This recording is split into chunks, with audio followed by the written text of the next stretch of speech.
Now joined by the coach who was perfect this year. At least his team is perfect at 8-0, Mike Faulds of the Laurier Golden Hawks. Mike, welcome to Gridiron Nation.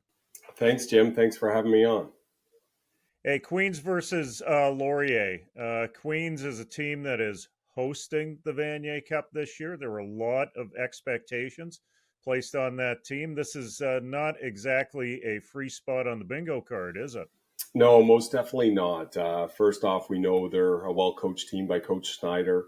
And they might have the best defensive front, in particular, that defensive line. So you kind of throw out the regular season score and you look at, how your team is going to go 1-0 this week. And it's a really stiff challenge, just like anyone playing this weekend in the country, conference semifinals. They're all quality football programs. Yeah, when you look at the conference semifinals, there's a pocket there for upset right across the country, isn't there? Sometimes teams can be a little guilty of looking ahead from time to time. How do you ensure that there is focus with your team? Because certainly the Yates Cup looms big for you guys. Yeah, most definitely. And I think it's a bigger challenge when you've had the success that we have had this year. But I remind our guys that part of the reason we've had that success is because we truly do take it one week at a time, one game at a time, as boring as that sounds. So our goal is always to go 1-0 each and every week. And Queens is our challenge to be able to do that. But I think everyone's fully aware, you're a game away from the conference championship. You're a few games away from the national championship. So as the stakes get larger and the games get bigger and bigger, there's always a chance for upsets. And it's not like, Major League Baseball or hockey or football or basketball where it's a 7-game series. It's one game and you truly have to be at your best. But coming off the bye week, our guys feel ready and excited. Obviously, you set expectations coming into this year. 8-0, you would say that you've met your expectations, but what expectations have you not met so far in this journey? And what do you still have to work on as a team? Yeah, well, I think a lot of the 27 football playing schools, everyone had a training camp opening meeting on August 9th. And many teams probably laid out it's a journey to November 23rd, and your conference championship being November 9th. And everyone has goals and aspirations to make it that far, some more realistic than others. But we definitely felt like we had the roster. We're senior at key positions, led by our quarterback, Taylor Elgersma. So we felt like if we could stay healthy, truly take it one game at a time, that we would be in this position. Now it's easier said than done. It's been a long road to make it this far and to get to where we're at. 8-0 is kind of a broad byproduct of that hard work, but it was never truly the number one goal. We're obviously pleased with it, and it allowed us to have that much needed OUA first round bye. But as I mentioned, there's still a lot of work ahead of us. Is Taylor Elgersma a 6'5" version of a young Mike Faulds, or is he a very different guy? And the other question I want to ask about your relationship as being I'm not putting on too thick here. You're a legendary OUA quarterback. There's no question about that. And there's certainly a mentorship role for you with a guy like Taylor Elgersma. But what have you learned from him along the way? Well, the funny thing is, I think we were both blessed with being able to throw the football. But deep down inside, we're both linebackers at heart. We're both tough, hard-nosed people. So I think that's where the similarities arise. Obviously, he's 4 inches taller than I ever was, and probably blessed with a much smarter mind, can go through a full 4 to 5 progression. But it has been fun coaching him over the years. Obviously I'm the head coach here, but I get to be a positional coach as well, which I enjoy and would never give up. But a lot of credit to our offensive coordinator, Todd Galloway, too. Taylor's a real sponge, and he's in Coach Galloway's office every single day, really dissecting opposing defenses and trying to find ways to be better. So what you're proud of as a coach is when your best player is also your hardest worker. It brings the whole locker room together. And Elgersma is definitely that for us. Not to project too far into the future, but we've seen an athlete from the OUA, Trey Ford, make it to the next level in that position. Taylor has had the opportunity to go to a camp with a CFL team through the apprenticeship program. Do you think he has the tools to catch on at the professional level? Yeah, most definitely I do. I think he's got that it factor. He's got the arm strength needed, and he's got the mind needed. And, a lot of people gloss over those experiences with the CFL internship program, but Taylor went in to those 100% full throttle, and he really took away a lot from the meetings just as much as he did the practices. So having 2 years with the Argos in this past year with the Ticats has been huge for him and huge for us. He comes back with new ideas, new plays. So it's been great. So I do think, the long list of Canadian quarterbacks, we're starting to pave that way, whether it's, Rourke, Trey Ford. And this year's class of U Sport quarterbacks is really, really talented, and Taylor being near the top of that. So I'm excited to see what he can do. Obviously, selfishly, I'd love for him to play a fifth year of eligibility. But I would say it would be crazy if he was back here. He deserves a shot at the pro level. Now, I remember when you were the top head coach under 30. As a matter of fact, you're the only head coach under 30 back in 2013 when you took over the program and started to basically rebuild the Laurier program.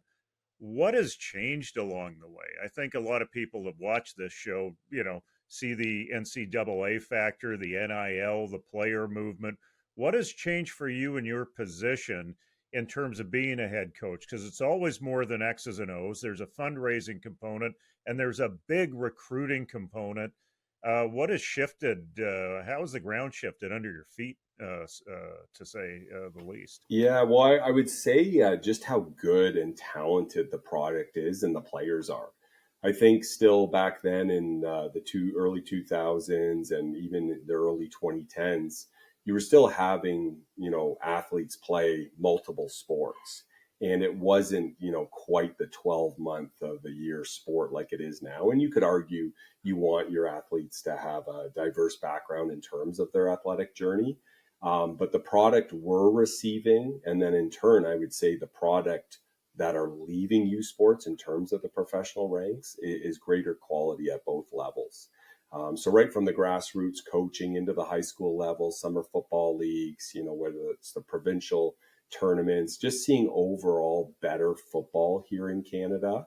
And that's nice to see. And you're right, the landscape is changing. Obviously, every kid you talk to has their own journey. And my journey wasn't a straight line either, with stops in the States along the way. So you're just trying to create an option for these kids who have so many opportunities and so many choices ahead of them. And then you hope those that you get, that you have a template in place to really help them reach their ceiling. And we feel that we've done a great job of that here with many of our guys that have the ability going on to play professionally after.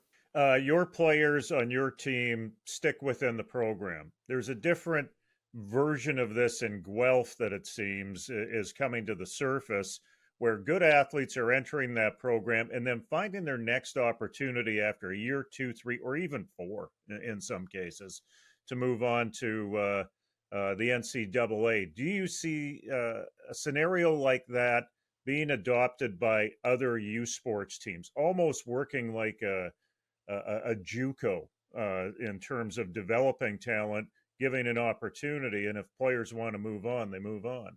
Yeah, you hope to always keep your talent. And I think, retention is a big part of it. I think when you look at success at Laval and Montreal and the success we're having now in Western over the years, and you could add on Saskatchewan and UBC, the teams that have the older rosters, meaning they have more seniors in their starting lineup, tend to be, more competitive and better, right? The teams that are rebuilding are usually having to play a lot of first and second year players. So, obviously we're trying to develop everyone, and we're not going to stop anyone who gets an opportunity to take their game to another level.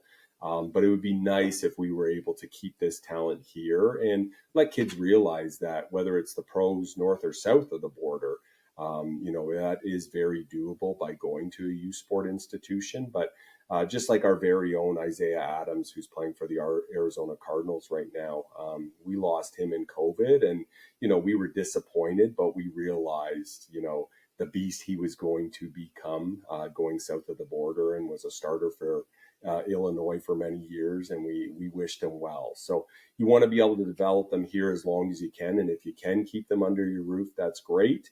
But you're never going to stop them from getting bigger opportunities. You took the chair of Kafka for a couple of years, and you were leading the national discussion with coaches. And for people who don't know, Kafka is the National Coaching Association for youth sports coaches who have a lot of influence on the game between the lines. Where do you see the game going from a coaching perspective in this country? Because I know in my past work with Football Canada, there is a bit of a coaching crisis in terms of retaining coaches within the system. And do you see that being addressed within the coaching community? Yeah, I think each institution has their own challenges. You've got some teams across the country that might have 6 full-time football coaches. Some institutions might be as little as 2 or 3. So first and foremost, you need the opportunities, because I think there are a lot of great former U Sport players that want to get into coaching. But having a $2,500 stipend as a volunteer positional coach is tough to, meet the demands of cost of living these days. So I think there's got to be more full-time opportunities so that these young aspiring coaches trying to get into the game, like I was 15 years ago, have a true opportunity. But once, those jobs are created, I do think the level of coaching in Canada is really great. I think we are able to retain those full-time positions, but it's getting that next group of young coaches, like I was fortunate to do many years ago, allowing them to stay in the game, but you can only do that with opportunities. So it'd be nice if every university could maybe find one more full-time opportunity, and then we could just keep growing this thing. Finally, I was in a bit of a panic. I was quite worried when Simon Fraser canceled their program 500 plus days ago. I assumed that there was the chance that there could be a chain reaction. Football is an expensive sport. It's not currently gender balanced right now. There are a lot of challenges for the sport in this country. And the first program I looked to was York, because York was having a lot of problems. From your perspective, where do you see the sport going? Because York, in this case, this year, with Dexter taking over the program up there, has been a success story. No, most definitely. And it was great to see them rebound after many years kind of being at the bottom of the OUA. And I thought Coach Jenke's model was smart. Just continuing to bring in 17, 18-year-old Ontario kids wasn't a model that was going to see, the wins and losses changes. So with his relationships out west, furthering those relationships and bringing in some more mature recruits and transfers and kids, was a good way to change things. So I think that's, every conference kind of has to look at that, look at your bottom teams and are they improving? And are there some years where they're more competitive? And in the OUA, seeing, Toronto get a win, see York getting a couple wins was good to see. Out where you're living, Canada West, it seems like you can flip a coin each and every week. 1 through 6 are competitive football games. And I think that's what you want to see across the board, that there's competitive football games in every conference.